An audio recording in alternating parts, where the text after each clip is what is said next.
Hello there एसई pass out साथीहरू, तपाईँहरूको ग्रेड रियल हो कि फेक?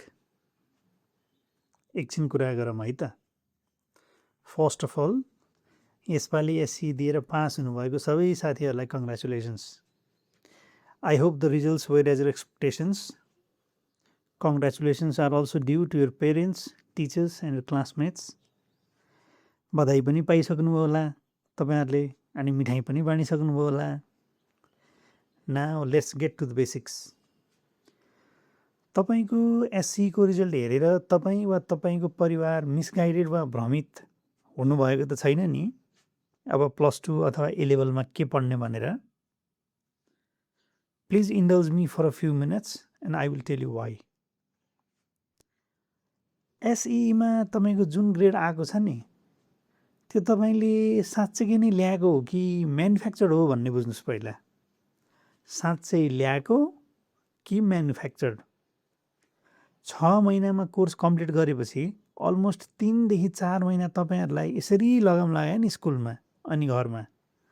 त्यसको पो कारण हो कि तपाईँले ल्याएको grade. What you have to understand and realize is, are you really a genuine learner?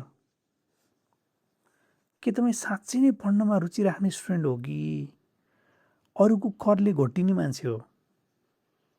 If you know this answer, you know what subjects to choose for your further study. A plus A, B plus B, यस्तो grade आयो भन्दैमा science फ्याकल्टीमा नै पढ्नुपर्ने। अनि be and other grades आयो भने management, arts, education, ल faculty पढ्दा राम्रो, साइन्स चाहिँ यसले सक्दैन भन्ने खालको झुर कुरामा चाहिँ 1% पनि विश्वास नगर्नुहोस् है। के कुरा हो रे? ल भन्नु त। यो सब झुर कुरा हो। If you have that learning curiosity, discipline to study, practice as often as required, and most importantly interest in the subject you want to choose, then तपाईँको सी ग्रेड आए पनि साइन्स फ्याकल्टीमा पनि तपाईँले राम्रो गर्नुहुन्छ।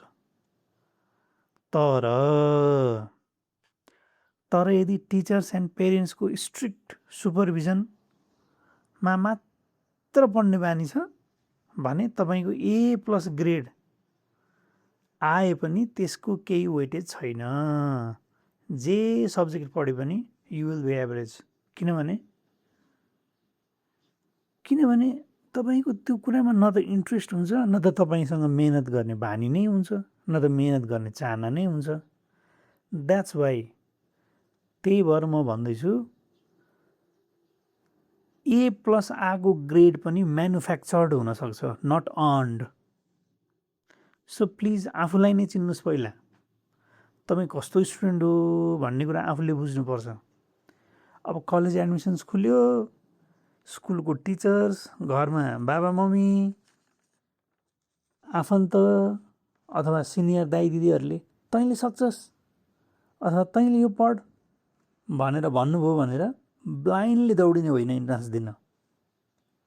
Take a pause.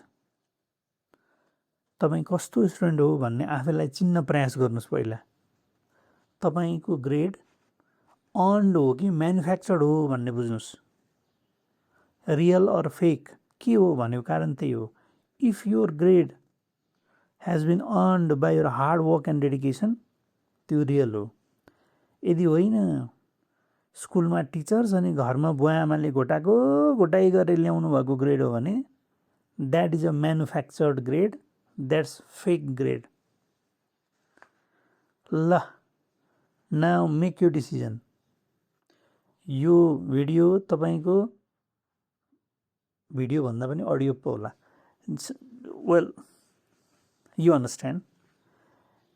यसलाई चाहिँ तपाईँसँगै एसई पास आउट भएको साथी, फ्यामिली मेम्बर्स अनि टिचर्सहरूलाई पनि सेयर गर्नुहोस् है त, सो द्याट कसैले पनि कसैलाई रङ सजेस्ट नगरून् एन्ड प्रेसर पनि नगरून्। On that note, wish you all the very best for your academic journey. शुभ दिन।